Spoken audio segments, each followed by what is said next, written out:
In the video on What's Wrong with Government, we saw that the fundamental problem with government is that the American people signed a blank check payable to the government.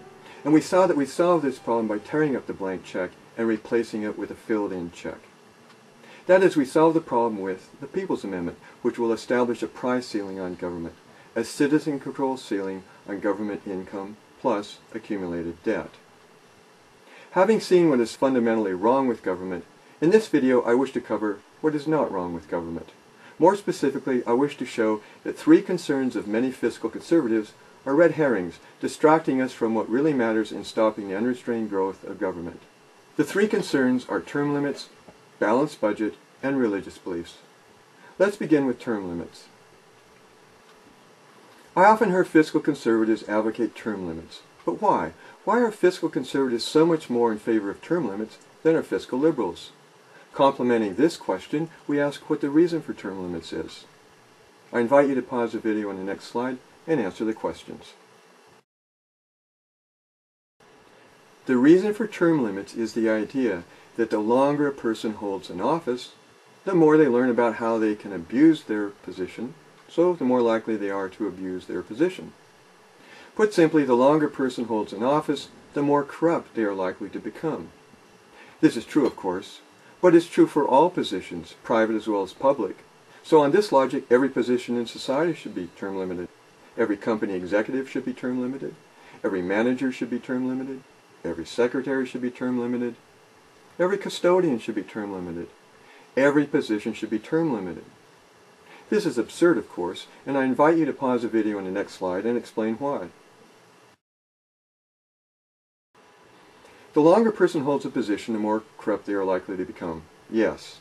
But it's also true that the longer a person holds a position, the more skillful they are likely to become in performing the duties of the position. This makes it clear that the advocacy of term limits is misguided because term limits throw the baby out with the bathwater.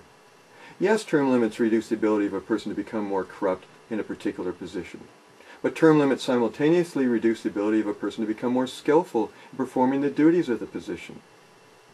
So instead of addressing the potential for corruption through term limits, what should we do? I invite you to pause the video on the next slide and answer the question. We should address the potential for corruption directly by establishing accountability measures relevant to the avenues of potential corruption. So let's ask, what is the most significant avenue for potential corruption for members of Congress? The answer? Using federal money for unwarranted purposes. So how can we address this problem? I invite you to pause the video on the next slide and answer the question. The answer is the People's Amendment. Why is this the answer? Because with government income limited by a citizen-controlled ceiling, the members of Congress will compete with each other for the limited income. Without a citizen-controlled ceiling on government income, the members of Congress collude with each other, driving up the cost of government. By contrast, with a citizen-controlled ceiling on government income, the members of Congress will police each other, holding each other accountable for use of the limited income. Now let's return to the question that I originally asked. Why are fiscal conservatives more in favor of term limits than are fiscal liberals? I invite you to pause the video on the next slide and answer the question.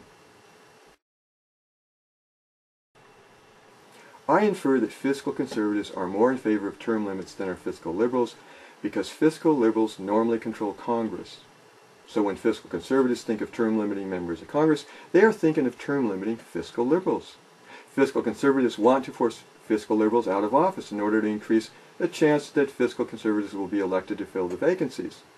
But of course, term limits will simultaneously force fiscal conservatives out of office, thereby increasing the chance that fiscal liberals will be elected to fill those vacancies. We can see that the advocacy of term limits is a misguided strategy of fiscal conservatives for trying to make Congress more conservative. What should fiscal conservatives advocate instead? Fiscal conservatives should instead advocate the People's Amendment because a price ceiling on government will transform the members of Congress from colluding beggars into competing stewards. Now let's turn to the topic of balanced budget. Another pervasive theme of fiscal conservatives is that the government should be forced to balance its budget. The logic is that every responsible business must balance its budget, so government should be similarly responsible as well. The alternative is to accumulate debt. debt that can potentially become very large. I invite you to pause the video on the next slide and explain why, by itself, a requirement for government to balance its budget serves not fiscal conservatism, but fiscal liberalism. By itself, a requirement for government to balance its budget serves fiscal liberalism because fiscal liberals can use the requirement to justify raising taxes in order to balance the budget. It's far easier for a legislature to raise taxes than it is to cut programs, so a balanced budget requirement will serve fiscal liberalism in driving up the cost of government.